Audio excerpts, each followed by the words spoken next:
Welcome to Heartfulness Group Meditation. This meditation will be conducted by Heartfulness Guide Daaji. Please approach this meditation with an attitude of openness to fresh experience.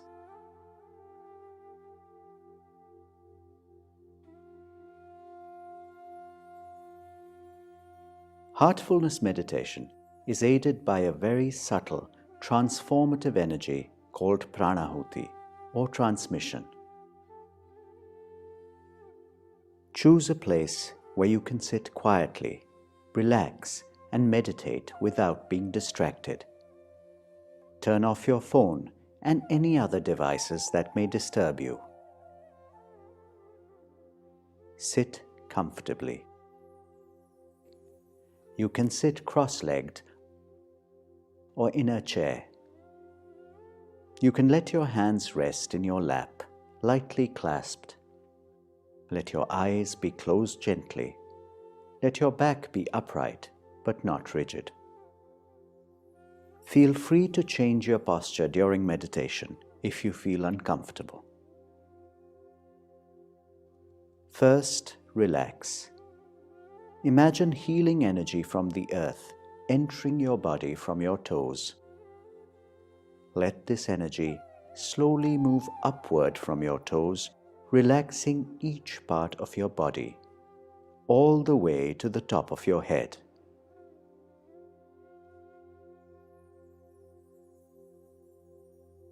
Then, slowly move your attention inward to your heart and let it rest there.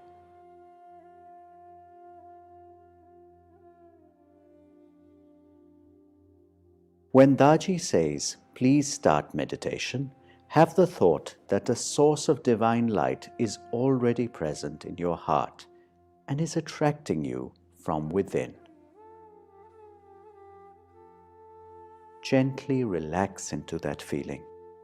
Let it be a very light suggestion without force or concentration.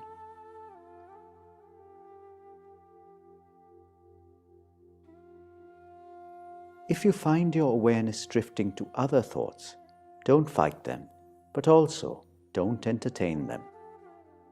Let them be like clouds passing in the sky. Gently remind yourself that you are meditating on the source of divine light in your heart.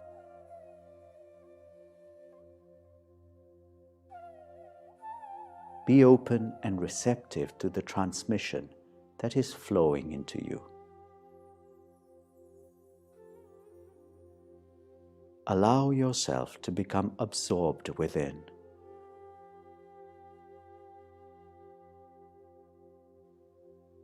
At the end of meditation, Daaji will say, "That's all." After this, try to remain absorbed with your eyes closed for a little while. Observe how you feel.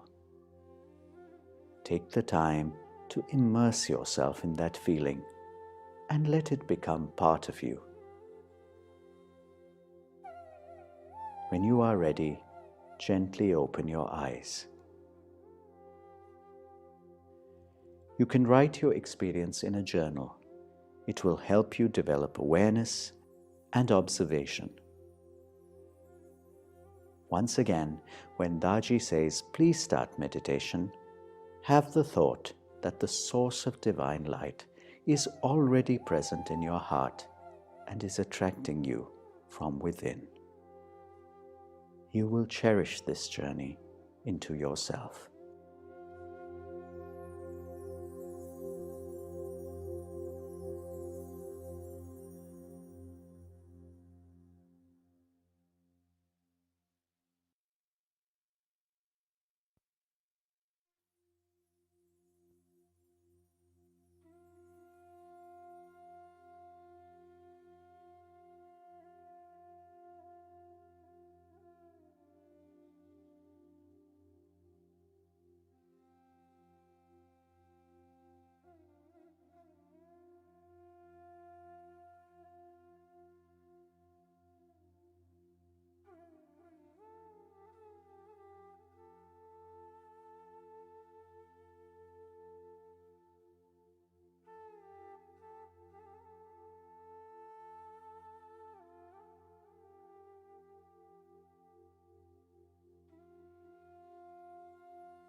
Namaste, everyone. We have amongst us few who would be meditating for the first time. For their benefit, I would like to simply say that meditate with an idea that your heart is already filled with divine light, divine presence. This idea is sufficient. Be receptive towards the grace, towards the transmission we receive during meditation.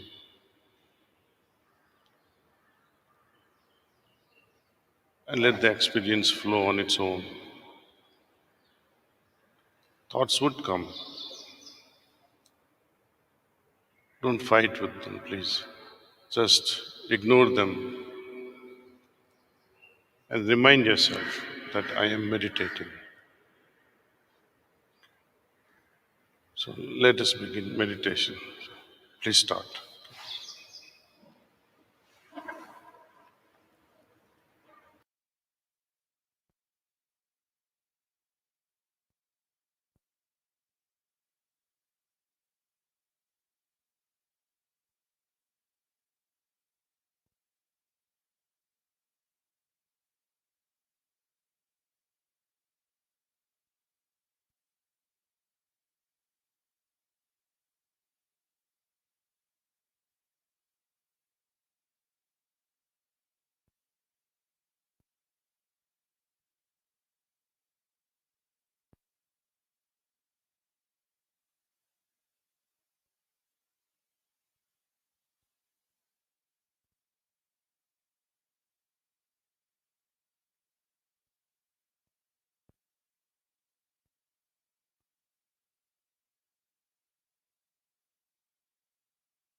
That's all.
Respected elders, teachers, parents, winners, and all the participants of Heartfulness SA Event 2020, dear sisters and brothers, and beloved Daaji, good morning to you all from this wonderful and magnificent ashram at Kanha, and good day and afternoon and evening to all of you who are watching from other parts of the world.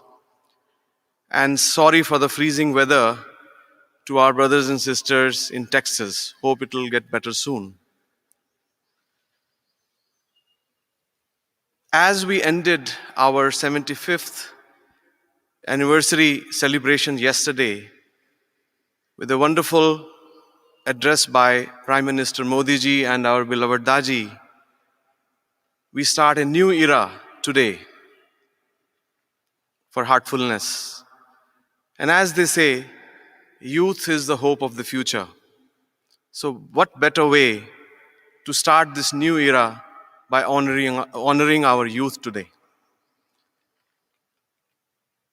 Under the guidance of our beloved Daaji, Heartfulness Education Trust, Shri Chandra Mission, and Heartfulness Institute have been collaborating for the last 28 years to conduct this annual essay event, which has seen participation from thousands of educational institutes over the years, and millions of students have benefited by it.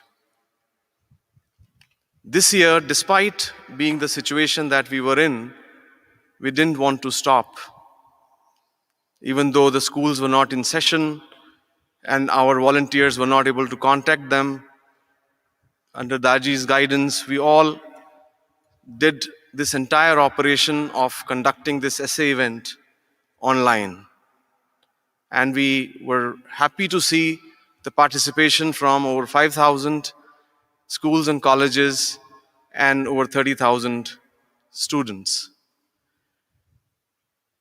Now, today here we have invited some iconic personalities, not just to look at them in a way, but see how our future generation can look at them as their role models for the future. I'll be inviting them over soon to give these awards to the winners.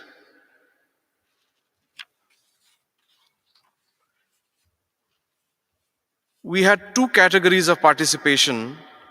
Category 1 for students of classes 9 to 11, and then category 2 for university students.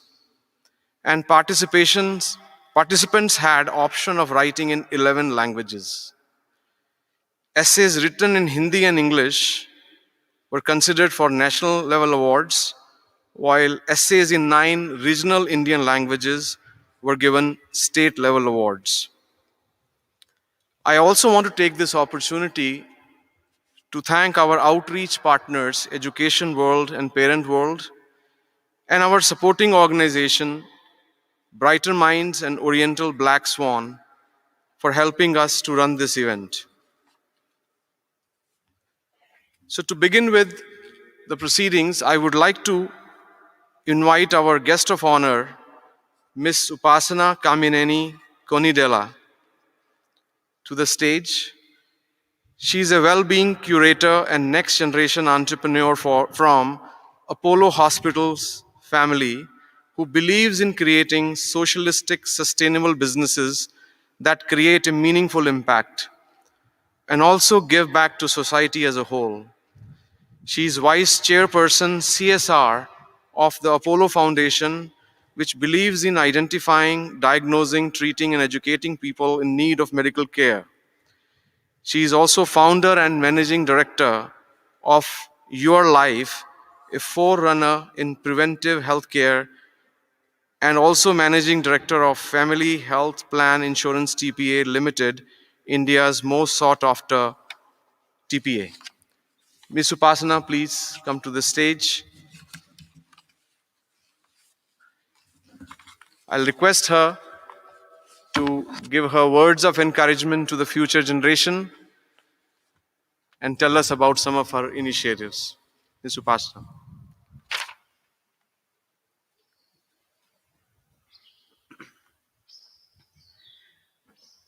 Good morning. It's my proud privilege to be here today. In this world full of positivity, love, emotions, so much passion, I'm really happy to find such a peaceful place. I was shaking when I was meditating. I don't know why, but I was shaking because I haven't experienced so much peace in the past few years. I'm really feeling great, and I'm really thankful that you people have invited me here. The pandemic has taught us so much, and I am proud to represent one of India's largest private medical healthcare players and be associated with so many frontline workers who've given their life during the pandemic. These people are resonating at a different level. Imagine putting your family, your personal health at stake just to help someone who you don't know. And do you think that the money they earn or even the appreciation they get is enough? I don't think so, because these people work selflessly. And today, when Rajneesh uncle, Pachi auntie's husband, walks into the hospital, it gives us so much pleasure and so much pride that he's there. And he's moved away from a transactional relationship with life. He gives selflessly every day when he comes in, and he serves so many people and sets an example. Thank you to all the healthcare workers and frontline workers across the world who've given their life towards serving people who they don't even have a relationship with. And I think that's something I really respect. It's taught me to spread love and light. And I'm very proud to be in that atmosphere. Today, I view the hospital as a temple, and I'm really thankful that I can go and visit my temple every day. I've also learned, and I very proudly say that I'm here not because of my birth, but because of my worth. But what is the use of my worth if I don't make the best use of my birth? So I was born here for a reason, and I was born to this family for a reason. And my grandmother, Pushpa Umapati, has told me that you must give back to society, and that's the reason you are here. All of us are here to help one another. Human beings are made to help and give back. And she has taught me that we give back more for ourselves than for the other person. So when you give back, please do give back with humility, dignity, and empathy. Thank you for having me here today. Thank you.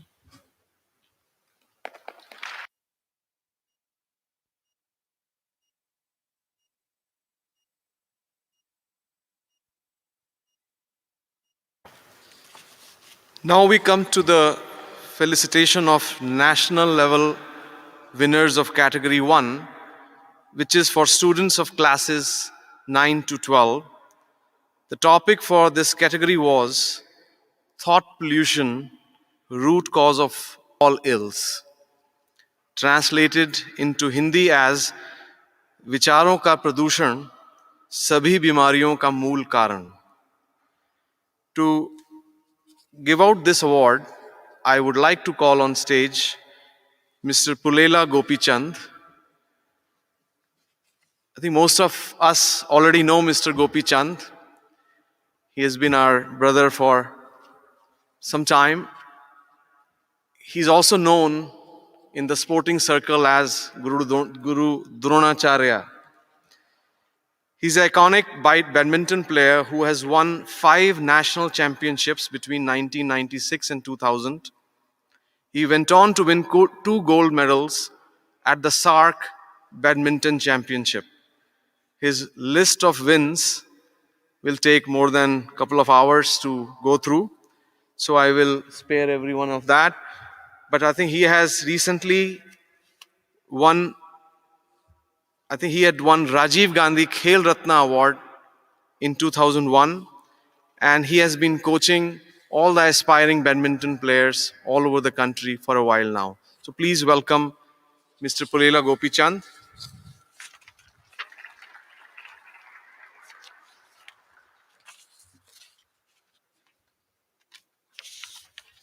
These award winners you have to announce.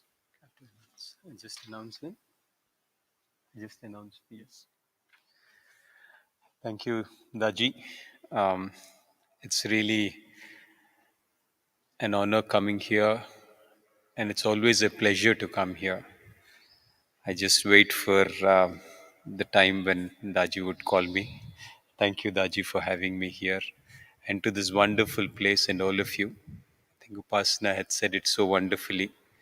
I think to be in this place of peace at these times is so very important. For me, this place is what transformation means. The land, the water, the trees, and the people. I think each one of them show what potential we have. And I'm so happy that this place is in Hyderabad. Thank you very much for having me. I congratulate all the winners of this wonderful event. The winner of the first prize, category 1, is Pragnya, student of GD Goenka Public School, Dwarka, New Delhi.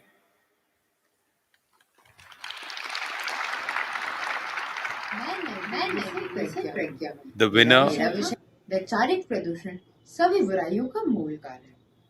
मैंने अपने निबंध में लिखा था, प्रकृति में घुली अशुद्धियां प्रदूषण फैलाती हैं और विचारों में घुली अशुद्धियां मानवता को शर्मसार करती हैं। प्रदूषित विचारों का स्वामी स्वयं के साथ साथ अपनों को भी दुख और पीड़ा पहुंचाता है। अपनी सकारात्मक ऊर्जा को इतना सुदृढ़ बनाइए कि किसी प्रकार की नकारात्मक ऊर्जा आप पर हावी ना हो सके। मुझे इस पुरस्कार को प्राप्त करते हुए बहुत प्रसन्नता हो रही है। धन्यवाद।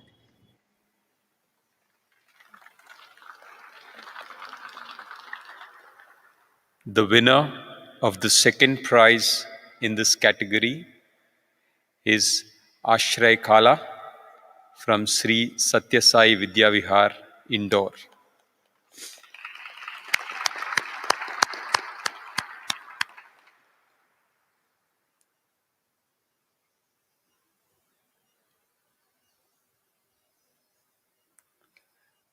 Winner of the third prize is Kashish Chalana of Bloomingdale's International School, Sri Ganganagar.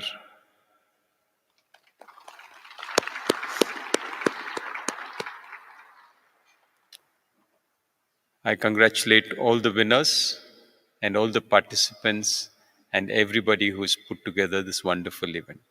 Thank you very much.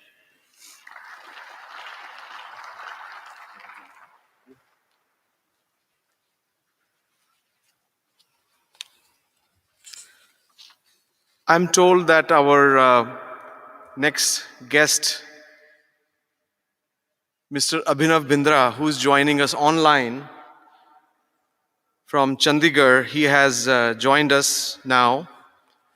So I would like to introduce him.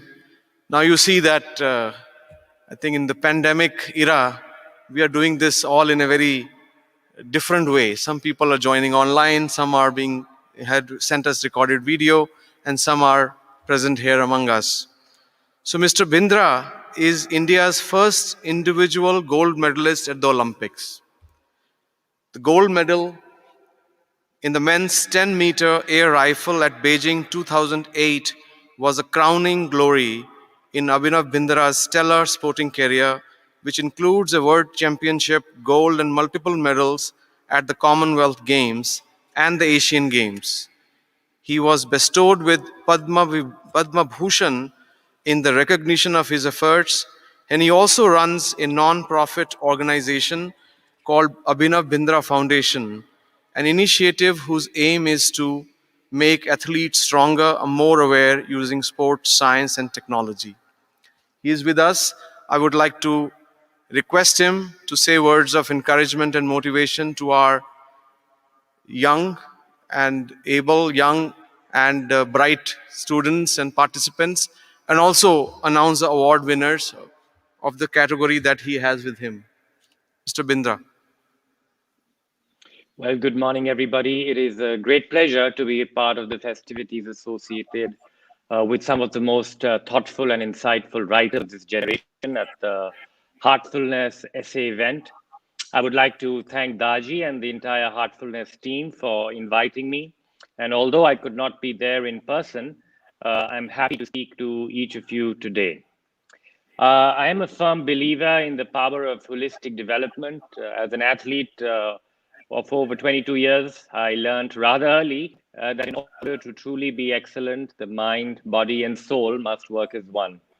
A close friend of mine and at one time a rival, Niccolò Campriani, mentioned that if meditation was a sport, it would be shooting, reflecting on the moment, understanding not just your own body, but everything that surrounds you, and being ready to act when the time is right. I couldn't agree with him more.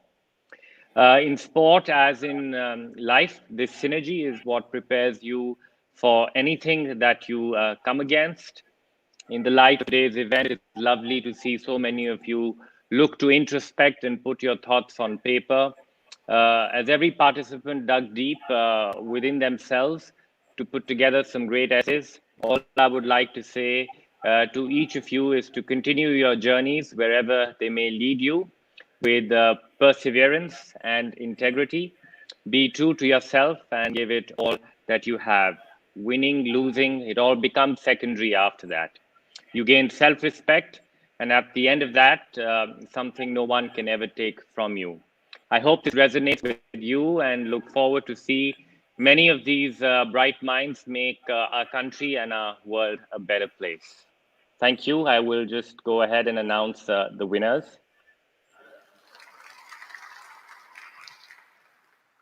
So the winner of the first prize is Swatantra Parma, student of Sacred Heart Higher Secondary School, Sitapur in Uttar Pradesh.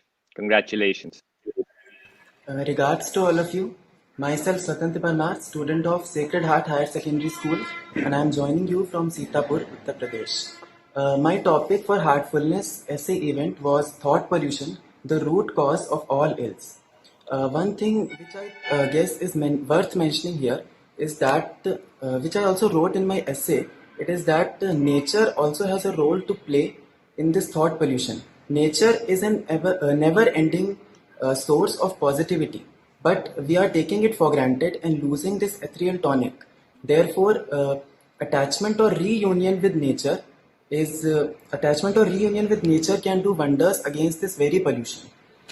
Just as a defective machine works with certain limitations, in a similar way, a mind which is polluted, a mind with contaminated thought process will disable us to own a society free from all ills. Congratulations. The winner of the second prize is Devangana Prasad from Welham Girls School, Dehradun. Congratulations.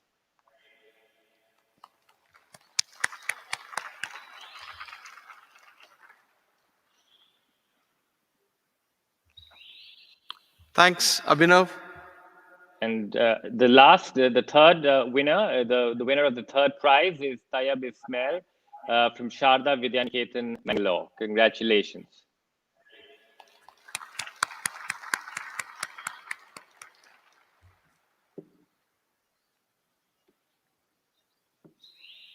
Thank you, Abhinav. Any Thank you. parting words? Thanks for No, being here. again, yes, thank you. A great pleasure to be here today. And I look forward to perhaps visiting in person sometimes very soon.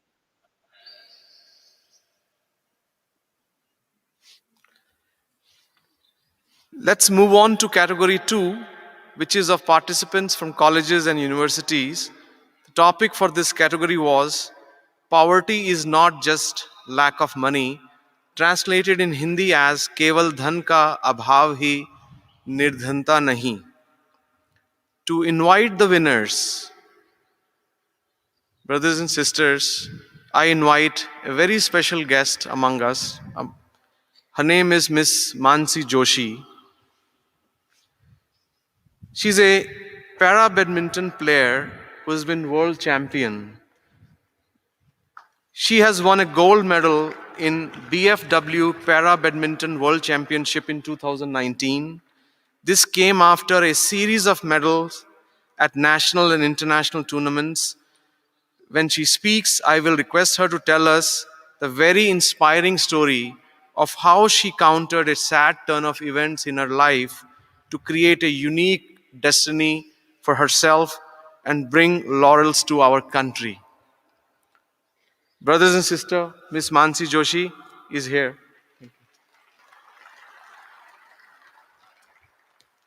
These are the names later on. Should I stand on this? Or I just. Thank you.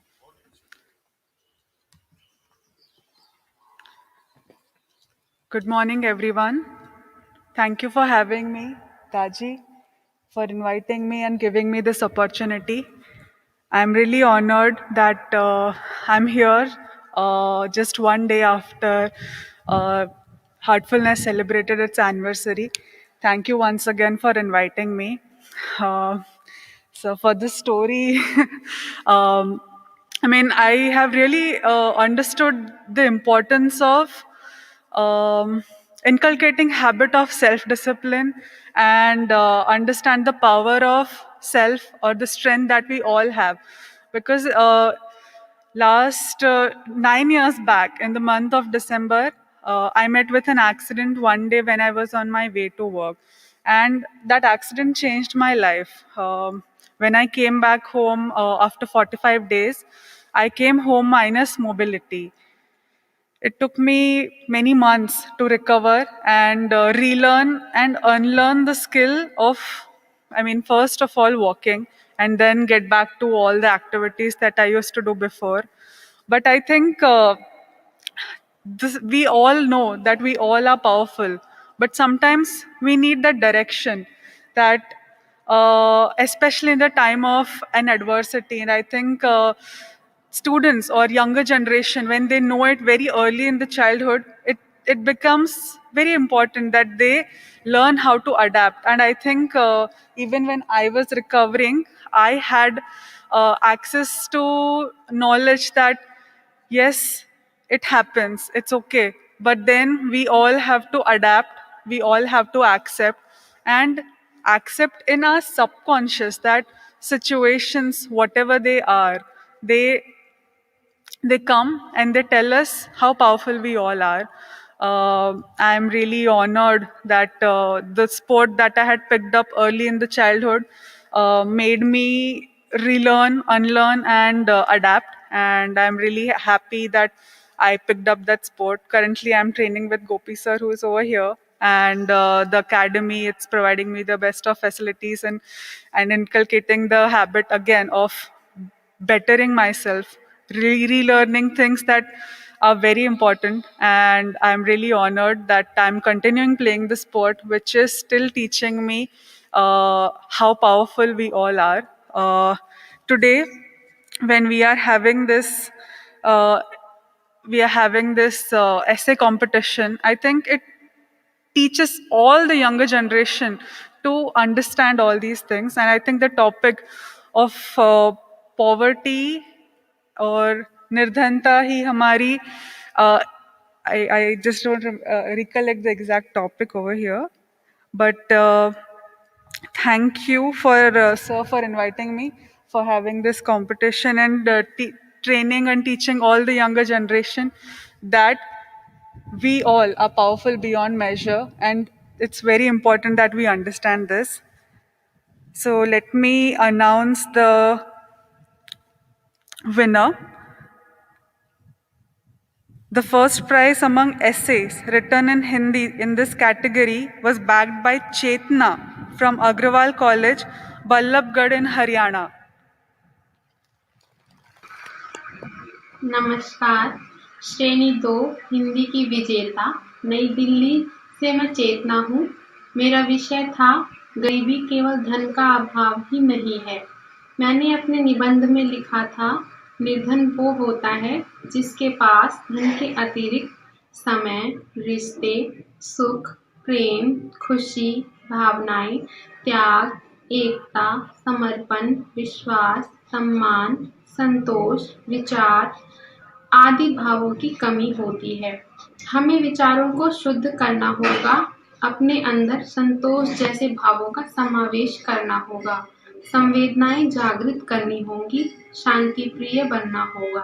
धन्यवाद। जय Hind.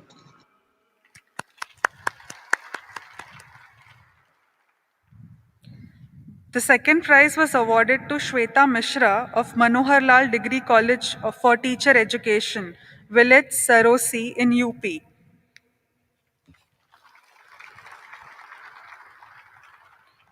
And the third prize was won by Harshada Shravan Kumar Rajpurohit of Vidya Prabodhini College of Commerce, Bardes, Goa.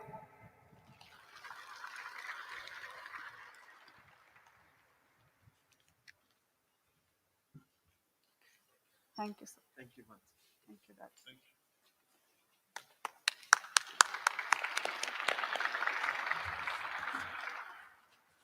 you. Thanks, Ms. Mansi.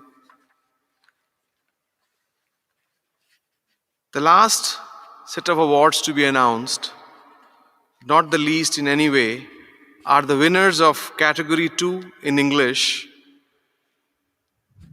And I would like to call upon Ms. Upasana again to the stage to announce the names of the winners.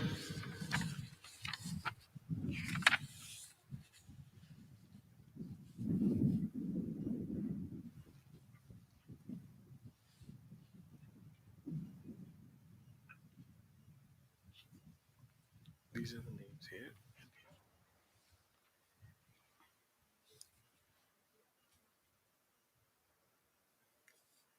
The winner for the first prize is Marukuku Supriya of Kasturba Gandhi Degree and PG College for Women, Maradpalli, Telangana.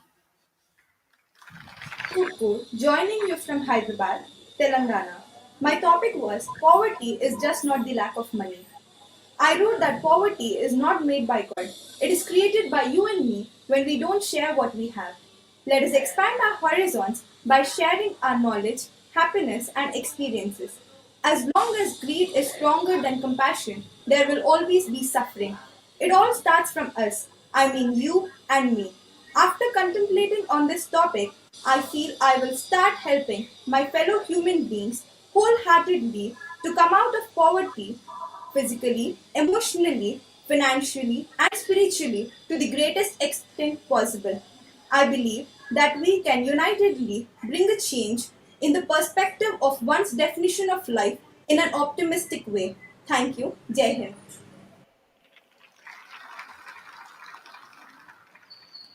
The winner of the second prize is Babuji Dandigunta.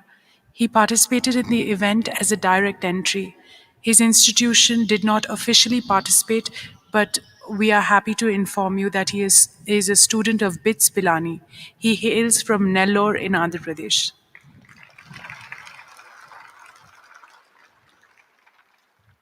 The winner of the third prize is Leanne Eva Siqueira of Don Bosco College in Panjim.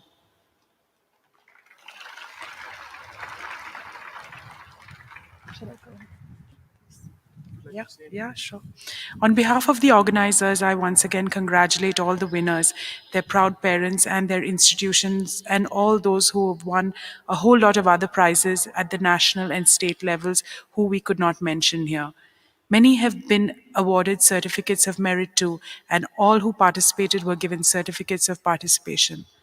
The organizers hold in great esteem each one who participated. Yeah? Thank you. I will. We have always believed and conveyed to our participants that the real award is the participation of itself, and many of you have testified to the great learning experience you have had, whether you won a prize or not. Unfortunately, we cannot cover all of you here, but let us assure you and hope that you are all watching. You all are winners for us. With this, I invite Daaji, Global Guide of Heartfulness, to kindly address us.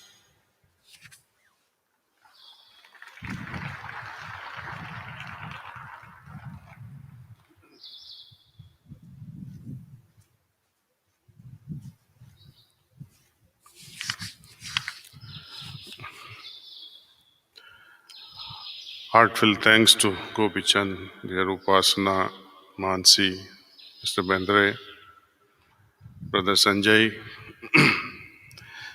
conducting this program of distribution of certificates to winners.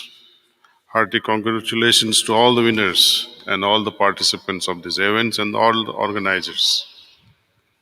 I was very moved, tremendously moved when Upasana mentioned about her grandmother's teachings to her. This wisdom bridge that is created between generations, from grandparents to granddaughters, grandchildren, grandsons, is very unique. Many such bridges are not getting developed these days because of the situations, societal changes. It only reflects how nurturing the younger ones in the hands of grandparents is so crucial for the further development of the society at large. Imagine a youngster in Amazon jungles, moves away from parents, grandparents, settles down for the pressure because of financial reasons mainly, settles down in the cities, moving away from grandparents who had the tremendous knowledge of the surrounding in Amazon, various medicinal plants, foods, etc., all traditions. When they move away at very young age, you have to surmount the transfer of knowledge. One such generation gone, it's the largest encyclopedia of knowledge that would disappear.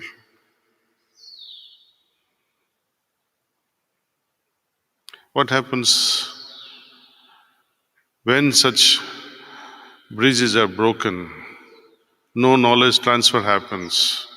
Not only no knowledge transfer, but the state of being that resonates between a grandchild and grandparents, the resonance, how the grandparents speaks, how the grandparents have a regular lifestyle, the stories they share with us, how they enrich a little child's mind and curiosity.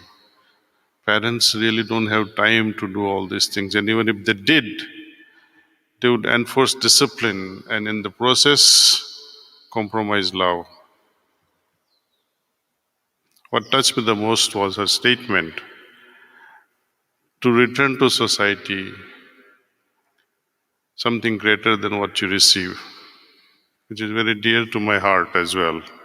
You have heard me so many times that we Give mango juice to a mango tree to get mangoes out of this mango tree. Nature is so benevolent. We don't feed milk to cows and buffaloes to receive milk. We don't give coconut water to a tall coconut tree to get coconut water and coconuts. Same thing applies to apples.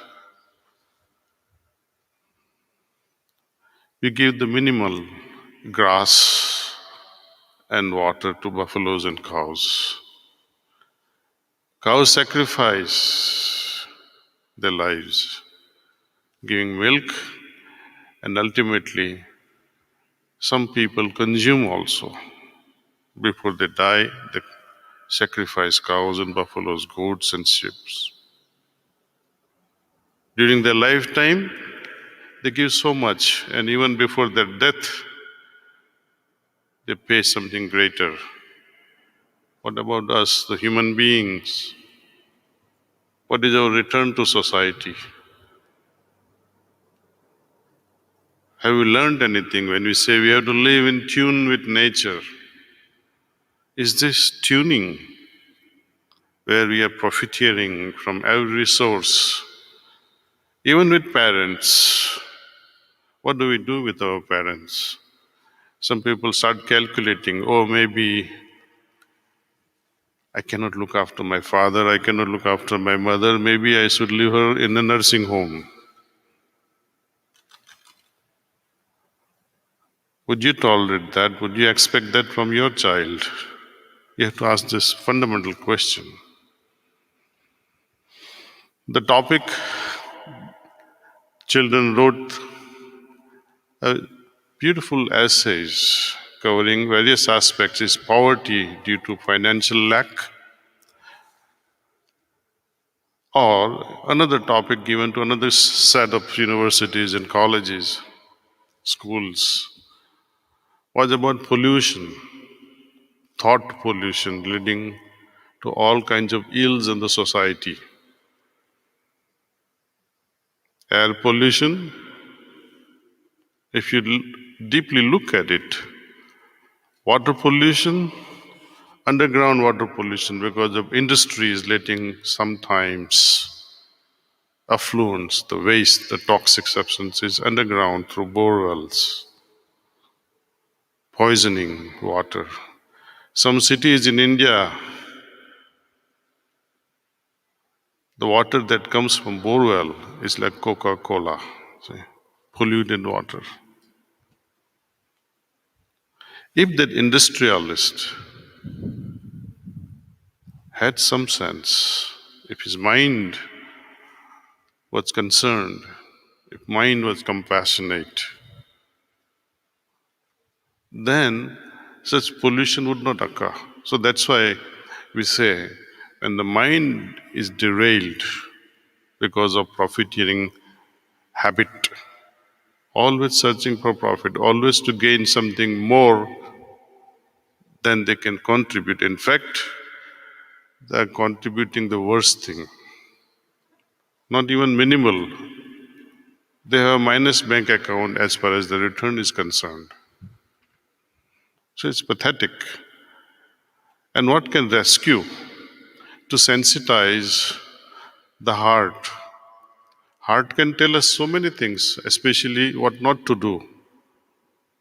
And sometimes when that small voice that tries to convey a message from the heart, we often say, shut up, next time, I'll listen to you next time. And each time we have stopped listening to heart, we end up having crisis in life. So not only clarity is needed, which is very easy. Even a small child of 2 years of age knows when she or he breaks a glass, topples the glass from the table, it falls on the ground and starts crying, Mommy, Mommy, I did this. I'm sorry. Even a little child is aware of consequences of wrong things. We are also aware. Nobody has to teach us. Nobody has to even meditate to know what is wrong. Heart is endowed with this capacity to know what is wrong as well. What we need is some courage to follow and listen to the heart's voice. When we recollect our past events in life, it only shows one thing, that whenever we have not listened to our heart, the results have always been sad news. And whenever we have listened to our heart, the results are always great, for which you never have to regret ever.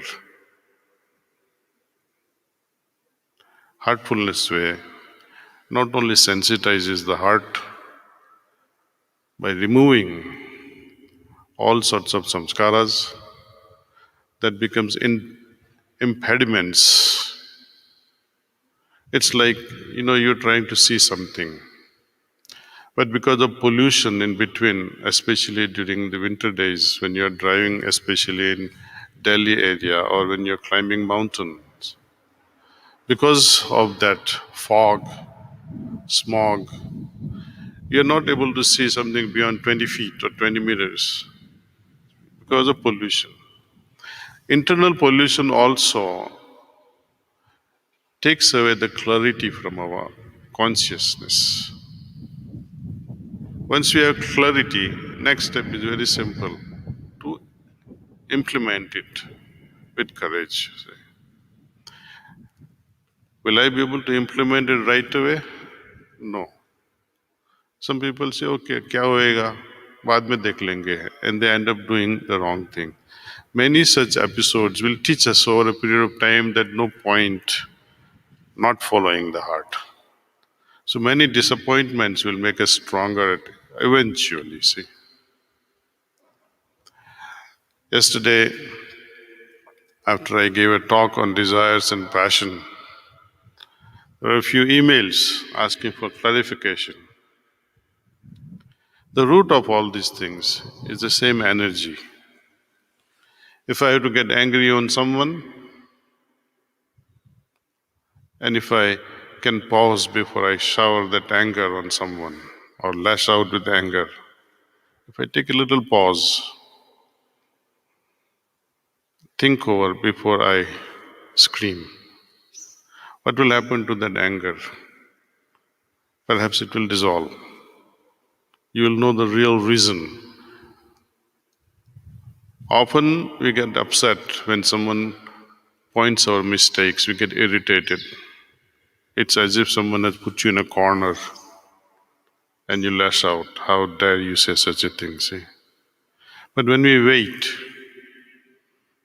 reflect, and when we see our own mistake, then you'll say to yourself, oh, thank God you did not get angry or upset. You'll feel compassion at that time, see. Similarly, what happens when you take advantage of others? You have heard many stories, you read newspapers, rape, for example, passion, desperation, taking advantage of others, the weak beings.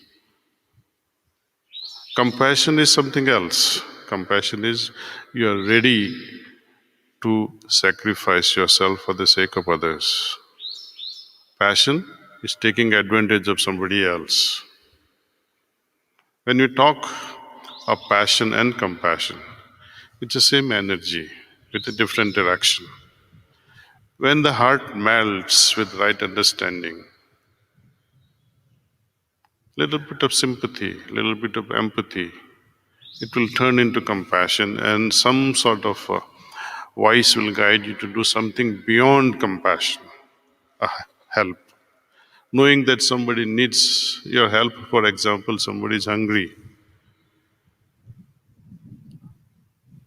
If your heart is concerned, it will immediately become sympathetic. You will feel the pain of others being empathetic. And next step would be compassion. But is it enough? It will not be enough. Next step should be, I should do something so that the other person can have a proper meal. So Gandhian philosophy also, if you consider deeply over this concept of non-violence, is not all that great when you compare to this aspect of compassion and really helping someone. Let me clarify so that you understand it better and don't criticize this aspect that I am criticizing Gandhi. No. It's immature approach. Non-violence, you're not hurting someone. It's not a big deal. We have to go beyond this and help others. That's the minimum we can do is non-violence. It's okay. But I have to go much more than that. So seeing someone's pain, I may not have caused pain in someone. But when I see the pain in someone, does my heart move with compassion? Move enough in compassion so that next thing then that can happen is that my hand goes in my pocket, my heart opens up and gives something worthwhile to solve the problem. Another question that came up was desires. Is passion for God? Is it not desire? While saints, they keep on saying that you should not have desire. No, it is not like that. Sanskrit is very specific about so many things. When we say in English, I'm passionate about God. In Sanskrit, in our culture, we'll say, I have so much of bhakti for God. See. The meaning changes altogether. But when we use passion, these days, these children, they use this word sexy all the time. Oh, this food is so sexy. What is so sexy about the food? It's all nonsense. You don't know how to use words. And when we reflect on Gita, most misunderstood sloka from Gita is all about karma and when Lord Krishna says, karmanyavadhikaraste ma phalesu kadachanam. You have a right upon your action, but not on your fruits. It's the most misunderstood statement of Lord Krishna. If I had to go to Bombay, I'll have to make efforts. I'll have to have the fruit of my action, my destination. I have to go. I'll have to make arrangements to purchase a ticket, make all kinds of programs so that I can be in Bombay for whatever reasons.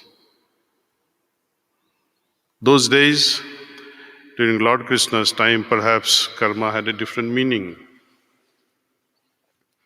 The whole dialogue is about spirituality.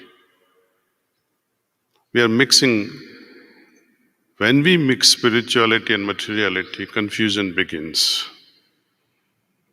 There is a specific word that any work that is done in the physical realm, in the bhautik jivan, it is shram. I work in a hospital, I work in a drugstore, I work in an industry, I work out just for the fun of it, or I work in the kitchen, I work as a volunteer. These are all works related to physical world. It's called shram. Lord Krishna's times, karma meant only one thing. Anything that we do for Brahma Vidya, for God realization, for liberation, for higher emancipation, all those things falls under the category of karma. When I pray, when I meditate, when I transmit with love, that is all karma. The results of all these things, when I meditate, if I sit with the fruit of my meditations culminating into samadhi, if I start expecting that, I don't think you will attain samadhi. Try it. Even when you put a thought that my meditation will be lasting for 10 minutes and you sit like that, you have fixed time, Rather, the time limit has been fixed by your mind. You'll spoil your meditation. Moment you say, my meditation should be so peaceful, my meditation must lead me into samadhi, you will only regret, because you are only meditating on the consequences. It's okay to have such goals in the physical realm. For example, Gopichand is there here. Goals. So much of exercise, so much of practice for the end result. It is okay in the physical realm. But when it comes to spirituality, whatsoever we do, we have to leave the results in the hands of God, the Lord. He will decide based on my sincerity, based on my what I would say humility, based on my love. In fact, your love will be tested and tried so many times before you are actually awarded something. The rules in the spiritual realm, they're very strict. No one can train you there. Gurus are there to guide you, but he cannot say, this is how you should mold your heart. He can only say, make your heart very humble. But making that heart humble, reciprocating, resonating with love is your business.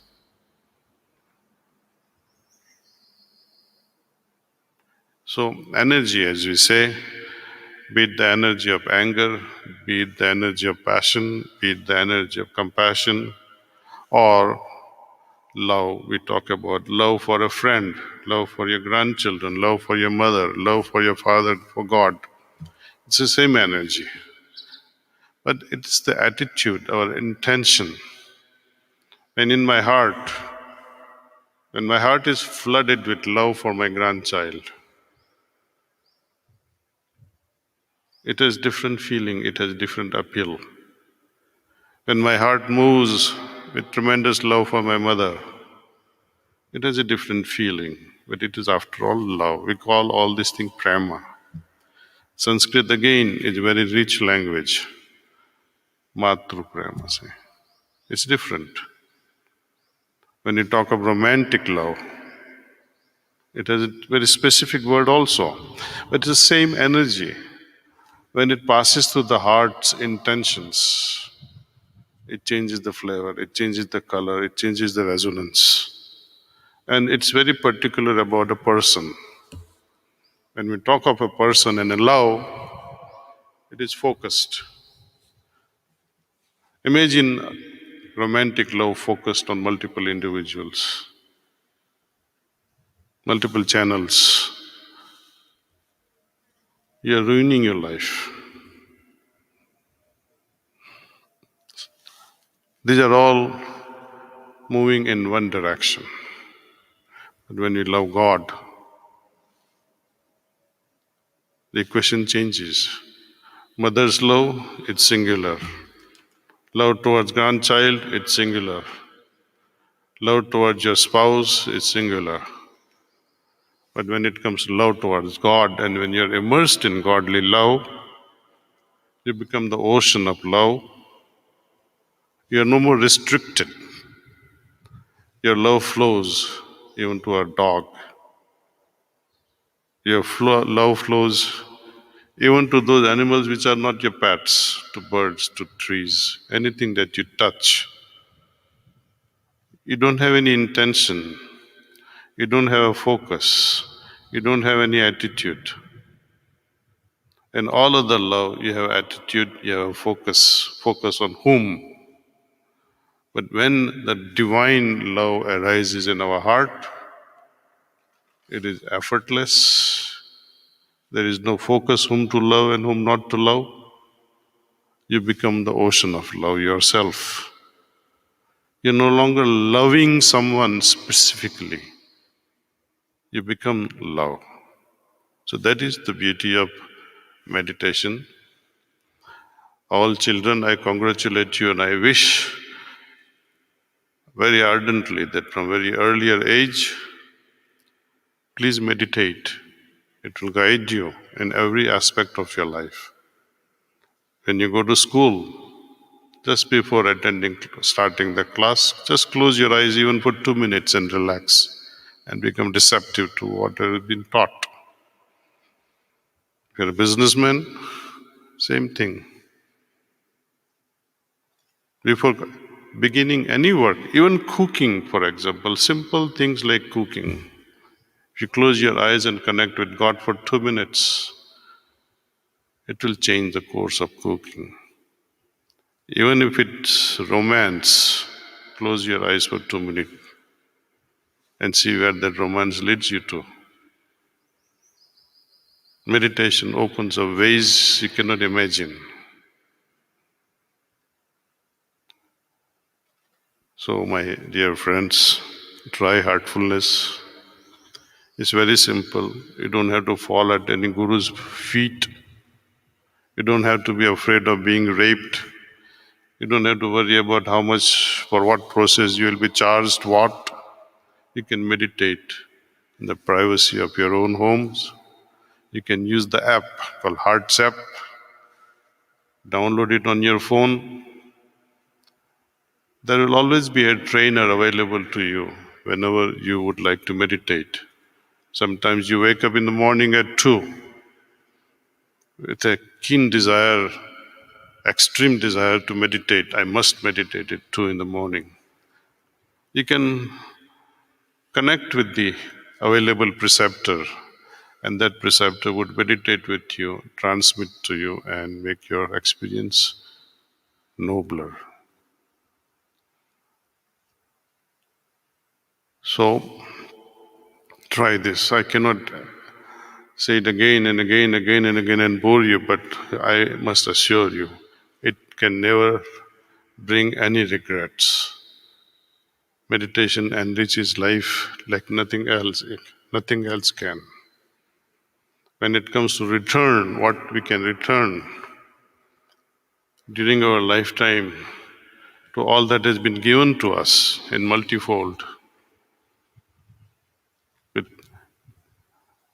immense intensity that we can return. I will not answer it, but I leave it up to you how you all can return all that we get from our parents to start with, our families, friends, and society at large, including teachers. Thank you once again, and thank you everyone. This concludes our 148th birth anniversary celebrations of Pujya Lalaji Maharaj, coinciding with completion of Platinum's Jubilee celebration at Kanha Santivanam. Next function that awaits us is dear Babuji's birthday celebration. As usual, it will begin on 29th of April and will be concluded on 1st of May. I hope the situation will change by then. Nevertheless, we'll continue with this mode. We'll have to satisfy ourselves with simple participation from Kanha village. Thank you once again.